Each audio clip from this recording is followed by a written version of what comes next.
ఒక రాష్ట్రంగా వచ్చాం. ఆ 17,000 కోట్ల రూపాయలు చంద్రబాబు నాయుడు గారు భర్తీ చేయడం జరిగింది. అలాగే ప్రతి ఒక్కరు తెల్లసారి ఆదాయాన్ని కూడా ఒక రాష్ట్రాలతో పోటీగా వాళ్ళని మించి కూడా ముందుకు తీసుకెళ్ళిన మహానుభావుడు చంద్రబాబు నాయుడు గారు. ఆయన విజన్ ఆనాడు 2020 విజన్తో మీ ముందుకు వచ్చారు. మరి ఆయన విజన్ ప్రపంచ దేశాలకి ఒక ఆదర్శం. మరి ఈనాడు ఈ యొక్క సూపర్ 6 దాంతో వచ్చాం.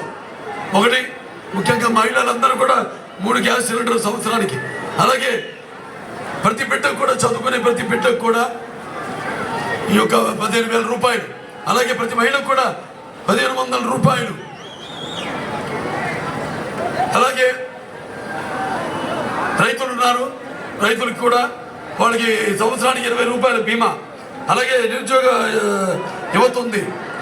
మీ అందరూ కూడా ఈ యొక్క 3,000 రూపాయల నిరుద్యోగ భృతి, అలాగే ఈ యొక్క మెగా డిఎస్సి మీకు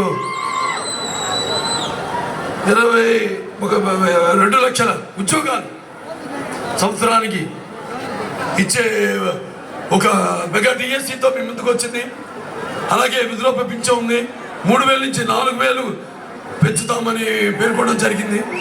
ఇవన్నీ కూడా మీరు దృష్టిలో పెట్టుకుని ఈ యొక్క మన బంగారు భవిష్యత్తు కోసం, మన రాష్ట్ర బంగారు భవిష్యత్తు కోసం, మన భావితరాల బంగారు భవిష్యత్తు కోసం మనమంతా ఇలాగే ఏదైతే మీరు ఈ ఉర్రుతులుగుతున్న ఉత్సాహంతో ఈనాడు ఇక్కడికి వచ్చారో, అలాగే నా కార్య దురణం నా సుఖం నా నిద్ర. ఇంకెవరికి దగ్గరలో ఉంది ఎన్నికలు, అందరూ కూడా మేల్కొని ఉండండి. రేపు మనమే ఈ రాష్ట్రాన్ని ఏదో ఉద్యోగాలు కాదు, అప్పుడప్పుడు కొందరు వలసపోతూ ఉంటారు, కానీ ఇది ఎలా కాదు. రేపు మన రాష్ట్రం ఎటువంటి గడ్డు పరిస్థితుల్లో ఉందంటే రేపు ఈ రాష్ట్రాన్ని మనం వదిలి వెళ్ళిపోవాల్సిన పరిస్థితి వస్తుంది. వాటి ఇటుకో ఇల్లు కట్టించి ఇచ్చాం. ఒక ఇల్లు అయినా ఒకరికైనా ఇచ్చాడా? ఇప్పటిదాకా జాబ్ క్యాలెండర్ లాగా ఒక క్యాలెండర్ ఇచ్చాడు, ఈ నెలలో నేను ఇస్తానని. ఒక్క ఇల్లు ఒకరికి పంచి పెట్టారని అడుగుతున్నాను, గుర్తుపెట్టుకోండి. కాబట్టి ఇవన్నీ మీరు దృష్టిలో పెట్టుకొని మరి రేపు జరగనున్న ఎన్నికల్లో నేను అడిగేది మీ యొక్క భవిష్యత్తు కోసం, అంటే మన భావి తరాల భవిష్యత్తు కోసం, అలాగే మన రాష్ట్ర భవిష్యత్తు కోసం మీరంతా ఇలాగే ఎన్నో చేస్తారు. ఎవరికి మనం భయపడే పని లేదు. ఇక్కడే ఈ స్థలంలోనే లోకేష్ బాబు అప్పుడు యువగళం పాదయాత్ర చేస్తున్నప్పుడు నిలబడ్డ స్టూల్ని కూడా లాగేసుకున్నారండి. రేపు మీకు ఏం మిగులుస్తారో ఒకసారి ఆలోచించండి. ఎవరిన ఉద్యమిస్తే ప్రశ్నిస్తే వాడి భయాందోళన గురి చేయడం, లేకపోతే వాళ్ళ మానసికంగా క్షోభ పెట్టడం, లేకపోతే హత్య రాజకీయం చేయడం, ఇది ఈ పైశాచికుడు చేసే పాలన. సో మీరు ఇదే ఎలాగైతే ఇక్కడ అందరూ పురుగలతో ఉత్సాహంతో వచ్చారో, ఇదే ఉత్సాహంతో దీన్నే ఒక చైతన్యంగా మలుచుకుని ఓటు రూపంగా మలిచి రేపు మన ఎన్నికల్లో తెలుగుదేశం పార్టీ మన సైకిల్ గుర్తు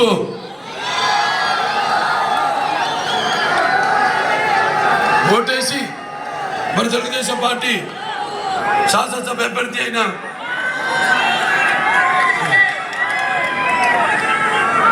కలిగిరి ప్రసాద్ గారిని, కలిగిరి మురళీమోహన్ గారిని, అలాగే మన తెలుగుదేశం పార్టీ లోకసభ అభ్యర్థి అయిన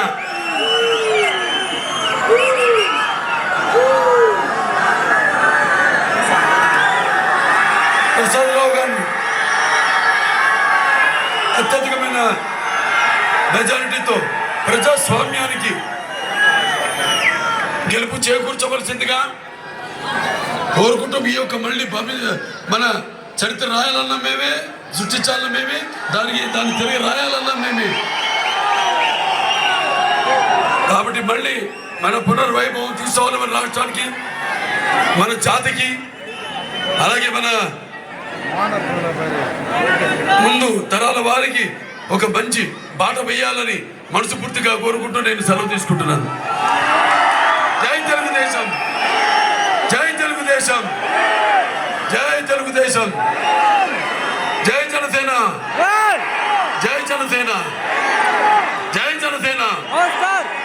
జై బీజేపీ, జై బీజేపీ, జై బీజేపీ, జై కూటమి, జై ఎన్డీఏ, मेरा भारत महान।